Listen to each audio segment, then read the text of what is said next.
Hi hello నమస్తే welcome back our channel agriculture Pradeep. Come to back video in location ఏంటో చెప్పగలరా? This is Japali. చెప్పాం కదా లాస్ట్ వీడియోలో, లాస్ట్ ఒక లొకేషన్లో 6 ప్లేసెస్లో ఒక మిస్ అయిందని చెప్పేసి, అదే జపాలి. ఇప్పుడైతే జపాలికి రీచ్ అవుతా ఉన్నా. అక్కడ కార్ తీసుకొని అయితే వచ్చాం. కార్ దిగిన తర్వాత ఇక్కడ నుంచి 1 కిలోమీటర్ అయితే మనము పాదయాత్ర చేయాల్సి వస్తుంది. చూడొచ్చు ఇక్కడ అంతా దట్టమైన అడవి. బా వీడియోకి చెప్పరా, హాయ్ చెప్పరా. This is my blood friend, నా ప్రాణ స్నేహితుడు అనమాట. ఇద్దరు వచ్చేసాం. So this beautiful view point. It's 1 year నుంచి పెద్ద డ్రీమ్ అనమాట. ఆ 5 ప్లేసెస్ చూసినప్పటి నుంచి ఈ ప్లేస్ ఒక్కటి చూడాలని చాలా తపన పడ్డాను. So finally goal reach. నా డ్రీమ్ నెరవేరిందనమాట. మొత్తం వీడియో తీస్తాను, చెప్పాలి ఎట్లా ఉందనమాట. మొత్తం టోటల్ వీడియో పెడతా. 12 o'clock క్లోజ్ అన్నారు, అందుకే ఫాస్ట్గా వెళ్ళిపోతా ఉన్నాం. సో గైస్, మీరు ఇక్కడ చూస్తున్నారు కదా, ఎంట్రన్స్ అయితే ఇలా ఉంటుందన్నమాట. మనకి జపాలి యొక్క బోర్డు అయితే ఇక్కడ మెన్షన్ చేశారు. సో మనం ఇక్కడ నుంచి కార్ దిగేసి అయితే లోపలికి నడుచుకుంటూ వెళ్ళాలన్నమాట. సో చూస్తున్నారు కదా మీరు, లొకేషన్ అయితే ఈ విధంగా ఉందన్నమాట. ఇంకా స్టార్టింగే. ఇప్పుడైతే మనం లోపలికి వెళ్తూ ఉన్నాం. ఇక్కడ నుంచి మ్యాక్సిమం 1.5 kilometers వస్తుందన్నమాట లోపలికి. ఇక్కడ చూడొచ్చు మీరు, ఎంత పెద్ద దట్టమైన అడవి చూడొచ్చు. పెద్ద పెద్ద చెట్లు ఉన్నాయి.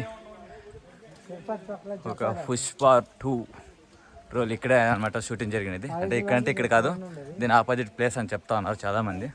మనమైతే వెళ్ళలేదు. అక్కడ తీసుకెళ్ళడానికి 1,000 అడిగారు. సో అందుకోసం ఊరికైపోయాం. సో ఇప్పుడైతే వెళ్తా ఉన్నాం, ఇంకా రీచ్ కాలే. సో ఇక్కడి ప్రత్యేకత ఏమంటే, సాక్షాత్తు శ్రీ ఆంజనేయ స్వామి స్వయంభుగా వెలిసిన ప్రదేశం అనమాట ఇప్పుడు మనం వెళ్తున్న జపాలి. ఇంకా స్వామివారిని జపిస్తే అయితే లోపలికి వెళ్తున్నాం.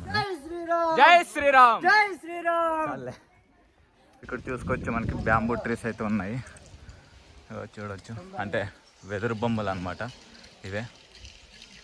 ఇంత పెద్ద, నేనైతే నా లైఫ్లో ఇదే ఫస్ట్ టైం ఇంత పెద్ద చూడటం. సో చాలా బ్యూటిఫుల్ నేచర్ అనమాట ఇదంతా. సో ఫైనల్గా అయితే జపాలికి అయితే రీచ్ అయ్యాము. మనం బ్యాక్ సైడ్ చూస్తున్నాం కదా, ఇక్కడ అందమైన చెట్ల మధ్యలో ఒక చిన్న గుడిగా వెలిసిందనమాట శ్రీ ఆంజనేయ స్వామి. ఇక్కడ స్వయంభూగా వెలిసినందుకు ఇక్కడ ఈ ప్రదేశంలో గుడి కట్టడం జరిగింది. ఇంకా ఈ జపాలి గురించి చెప్పాలంటే చాలా తక్కువే. చుట్టూ ఉన్న ఈ పచ్చదనం, లోపల చిన్న విగ్రహం చాలా సంతోషాన్ని కలిగిస్తుంది అనమాట.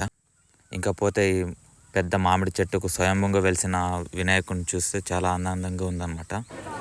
సో ఫైనల్గా దర్శనం అయితే కంప్లీట్ అయిపోయింది. చాలా బాగా జరిగిందనమాట. లోపల స్వామివారిని అయితే ఫోటో తీయలేదు, డోంట్ ఫోటో అని బోర్డు కూడా వేశారు. సో ఎలాగైతే ఒక వీడియో అయితే తీశాను. మరి ఇక్కడ చూడొచ్చు, స్వామివారి విగ్రహం అయితే లోపల ఇలా ఉంటుందన్నమాట. ఇంకా స్వామివారిని దర్శనం చేసుకుని బయటికి రాగానే మనకి స్వామివారి ప్రసాదం అయితే పెరుగన్నం ఇస్తూ ఉన్నారు అనమాట. చాలా బాగుంది ఇక్కడ ప్రకృతిలో తింటా ఉంటే. సో పిచ్చగా నచ్చేసింది ఈ ప్లేస్ అయితే నాకు. ఈ వ్యూ పాయింట్ జపాలి చాలా రోజుల నుంచి ఒక డ్రీమ్ ఉండేది రావాలనేది. సో ఫైనల్గా చూసేసా, ఇదే చాలా హ్యాపీగా అనమాట. ఓకే, చూడవచ్చు మనకి బ్యాక్ సైడ్ కూడా ఎంత వ్యూ పాయింట్ ఉందో. పెద్ద పెద్ద చెట్లు, చుట్టూ అడవి, చాలా బాగుంది జపాలి. సో ఇంకోటి ఏంటంటే, ఈ యొక్క జపాలిని చూడడానికే మళ్ళీ 5 places చూసుకొని వచ్చా. ఇది శ్రీవారి పాదాలు, శిలాతోరణం, చక్రతీర్థం, మళ్ళీ ఆకాశగంగా, ఇంకోటి వచ్చేసి పాప వినాశనం. ఈ ప్లేసెస్ ఇవి ఆల్రెడీ నేను చూసిన ప్లేసెస్, కానీ ఈ జపాలి ఒకటి మిస్ అయింది కాబట్టి ఈ జపాలి కోసమే మళ్ళీ ఆ 5 places అయితే చూశాను. ఇది 6వ ప్లేస్ అనమాట. సో ఇదండి జపాలి యొక్క వీడియో నచ్చినట్లయితే లైక్ చేసి సబ్స్క్రైబ్ చేసుకోండి. మరొక వీడియోతో మళ్ళీ కలుద్దాం. అంతవరకు సెలవు, బాయ్ బాయ్.